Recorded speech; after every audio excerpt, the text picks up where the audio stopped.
You're going to have to step up. Y'all ready? No, okay. I cannot get him. Holding. This guy's in the way of it. Ready? Thank you, Governor. All right. Y'all ready? Local, state, and federal law enforcement officials just held a press conference in Atlanta announcing that 57 individuals were charged with illegal activity linked to a $300 million conspiracy orchestrated by allied veterans of the world. Law enforcement officials executed 57 arrest warrants in 23 Florida counties and 5 additional states for individuals involved in the allied veterans conspiracy. They did a great job in this investigation, and we appreciate their work. The joint law enforcement agency involved put out a press release with further details on this large investigation, and they can give you further information about this case. I have been periodically updated over the course of this investigation as it was determined appropriately by law enforcement. Out of respect to their process, that is all I will say about our knowledge of the timeline in this case. Let me repeat that. Out of respect for their process, that's all I'm going to talk about any knowledge I have about the case. Lieutenant Governor Jennifer Carroll consulted for this company in 2009 and 2010 when she was serving in the Florida House of Representatives. FDLE interviewed Lieutenant Governor Carroll yesterday related to her work for this company. Yesterday, Lieutenant Governor Carroll resigned in an effort to keep her former affiliation with the company from distracting from our efforts to help make sure we do the right thing for Florida families. I will not elaborate on the details of her resignation further, other than to say that she resigned and she did the right thing for the state and for her family. I appreciate the efforts she made on behalf of the great state of Florida. She was tireless.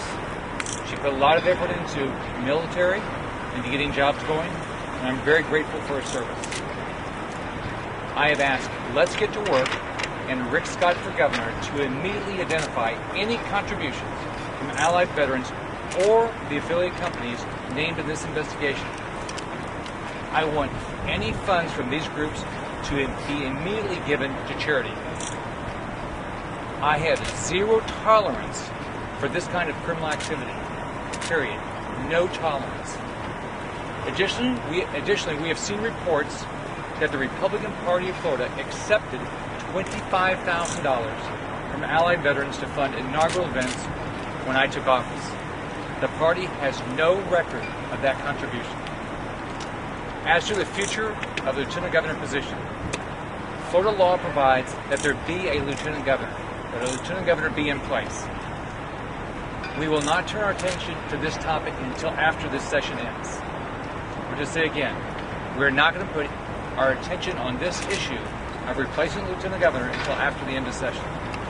As you know, I have two very important issues this session. I want a $2,500 pay raise across the board for our classroom teachers, and I want to make sure we get rid of the sales tax for manufacturing equipment so we have more jobs. I'll be glad to answer anybody's questions. Governor, do you believe the Lieutenant Governor broke the law?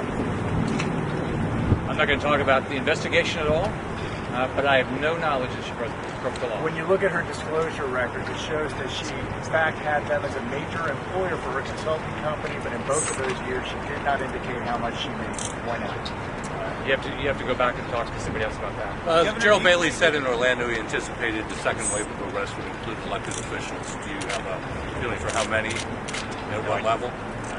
How disappointing was it to you personally what happened to Jennifer Carroll? Well, look, it's very disappointing to have to bring this news to you.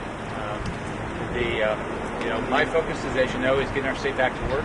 That's why I want to focus on. That's why I'm going to go back and focus on. Should all internet cafes be closed down?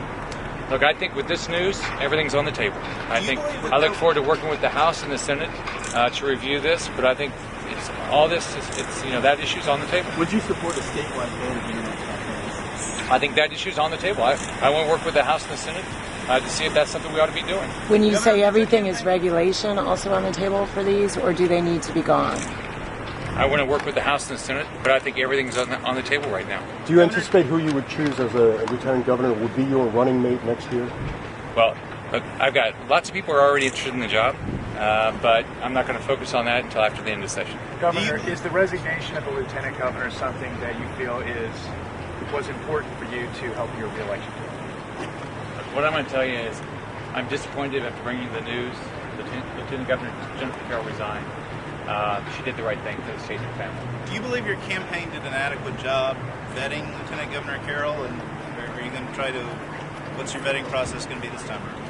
Well, here's what we know today.